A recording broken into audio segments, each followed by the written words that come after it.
Queridas irmãs, a paz do Senhor. Eu quero com alegria compartilhar a palavra do Senhor com as irmãs no livro de Jeremias, capítulo 18. E eu quero vos convidar para me acompanhar nesta leitura. Diz assim o texto: a palavra do Senhor que veio a Jeremias dizendo: levanta-te e desce à casa do oleiro, e lá te farei ouvir as minhas palavras. E desci à casa do oleiro, e eis que ele estava fazendo a sua obra sobre as rodas. Como o vaso que ele fazia de barro se quebrou na mão do oleiro, tornou a fazer dele outro vaso, conforme o que pareceu bem aos seus olhos fazer. Versículo 6. Não poderei eu fazer de vós como fez este oleiro, ó casa de Israel? Diz o Senhor: eis que como barro na mão do oleiro, assim sois vós na minha mão, ó casa de Israel. O Senhor está falando ao profeta Jeremias e fazendo uma comparação do barro, do oleiro, com o povo. E eu quero trazer para nós, servas do Senhor, esta palavra como a nossa vida. A nossa vida é como um vaso. A nossa vida é como o barro. E nós vamos ver através desse texto que para chegar a ser o vaso, o vaso ele passa por alguns processos. E quando nós vamos ver no versículo 3, Jeremias está dizendo: e eis que ele estava fazendo a sua obra sobre as rodas. Ele estava fazendo. Aquele vaso não estava pronto. E eu não sei em qual fase você está desta obra. Eu não sei se você ainda é um barro sendo modelado. Eu não sei se você já é um vaso. Eu não sei se você está sendo levado ao forno. Eu não sei em qual fase você está. Mas eu quero que você guarde no teu coração o que Jeremias disse. Ele estava fazendo a sua obra. Em Efésios capítulo 2, versículo 10 diz assim: pois somos obra-prima de Deus, criadas em Cristo Jesus, a fim de realizar boas obras, que Ele de antemão planejou para nós. O que eu quero destacar, o que eu quero afirmar para você, é que independente da fase que você esteja vivendo, porque nós vivemos e passamos por processos, mas independente de em que estágio você esteja, saiba, você é obra-prima de Deus. No versículo 4 ele diz: como o vaso que ele fazia de barro se quebrou. Ele está falando que a matéria-prima daquele vaso era o barro. E se nós formos sem conhecimento, olhar para o barro, muitas das vezes nós vamos olhar o barro como uma matéria-prima sem muito valor.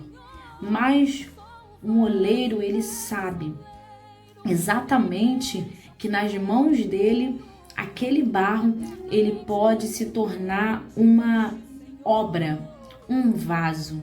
E eu quero dizer para você, minha amada, eu não sei quais são as circunstâncias que você está atravessando e de repente essas circunstâncias estão dizendo para você, assim como aquele gigante disse para Davi, humilhando, desprezando a Davi. De repente, as circunstâncias sejam uma depressão e essa depressão está dizendo que ninguém te ama, que você... Talvez essa depressão está dizendo que você não tem valor. Talvez o inimigo esteja te amedrontando. Talvez esteja te acusando. Mas eu quero dizer para você, não deixa que as circunstâncias contrárias ditem para você o seu valor. Eu quero dizer para você que você pode ser imperfeita, você pode ter limitações, você pode não ter muito conhecimento, você pode não ter um grau escolar elevado, mas pouco importa. O que importa é você ter a convicção de que você é obra-prima de Deus, de que Deus dar o devido valor a você, porque o Senhor diz em sua palavra: porque Deus amou o mundo de tal maneira. Sabe qual é o seu valor? O seu valor é tal maneira que deu o seu único filho, continua o versículo, unigênito, deu o seu filho unigênito, para que todo aquele que nele crer não pereça, mas tenha a vida eterna. Porque o valor do vaso não está na matéria dele em si, porque muitas das vezes pessoas pagam valores altíssimos por um vaso de barro. Não é por causa da matéria dele em si, mas é por causa de quem o fez. E eu quero dizer para você, você tem um grande valor. Você tem um valor inestimável. E este valor não é por causa das tuas habilidades, este valor não é por causa daquilo que você possui. Não, nada disso. O teu valor vai muito mais além daquilo que é aparente, daquilo que é visível. O teu valor é inestimável e Deus te dá o devido valor. Nós vamos ver que no texto, no versículo 4, vai dizer que aquele vaso, ele se quebrou. E muitas das vezes é assim na nossa vida, quando nós estamos passando por algum processo, muitas das vezes acontecem circunstâncias, vêm situações contra a nossa vida e nós abrimos muitas das vezes de legalidades para situações que estorvam o processo de Deus em nossa vida. Situações que são como impedimentos para que Deus continue o processo. Às vezes nos assustamos com o processo e queremos parar, queremos dizer para Deus, Deus, eu não vou suportar. Eu não vou aguentar este processo. E aí acontece como esse vaso, a gente se quebra. Mas é interessante que o quebrar do vaso não faz com que o oleiro deixe o vaso de lado. Não, mas o quebrar-se do vaso faz com que o oleiro comece novamente a fazer, a partir daquela matéria, um vaso novo. E eu quero dizer para você, de repente, não seja o pecado que está te impedindo, que está impedindo o processo de Deus na sua vida. De repente, sejam os embaraços, porque Hebreus 12, 1 vai falar que nós devemos deixar todo embaraço. Então, eu não sei o que é que tem feito você se quebrar. Eu não sei o que é que tem feito a obra que Deus estava fazendo em você parar. Mas eu quero dizer que se você fizer como este vaso, se colocar nas mãos do oleiro, o oleiro é poderoso para refazer, para recomeçar.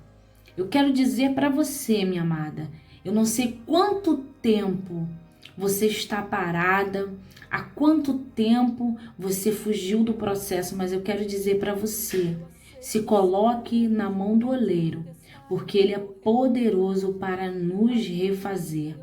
Deus não fica assustado com as nossas imperfeições e nem fica perdido sem saber como trabalhar na nossa vida mesmo diante das nossas imperfeições. Mas o Senhor, Ele sabe como nos tratar, como nos moldar, como nos lapidar. Quando o apóstolo Paulo, ele estava diante daquela situação e ele orava ao Senhor para que o Senhor retirasse o espinho da carne dele. E o Senhor disse para o apóstolo Paulo, a minha graça te basta, porque o meu poder se aperfeiçoa na sua fraqueza. Então eu quero dizer para você, serva do Senhor, eu não sei o que tem feito você esmorecer, eu não sei o que tem passado na tua mente. Talvez você ache, Senhor, eu não posso continuar porque eu não vou suportar. Talvez você esteja pedindo para o Senhor interromper o processo, mas o Senhor está dizendo, mais graça, mais poder eu tenho para você do que as suas próprias fraquezas. Guarde essa palavra no seu coração e permita que o oleiro prossiga ou que o oleiro recomece a trabalhar na sua vida. Fique na paz do Senhor, em nome de Jesus.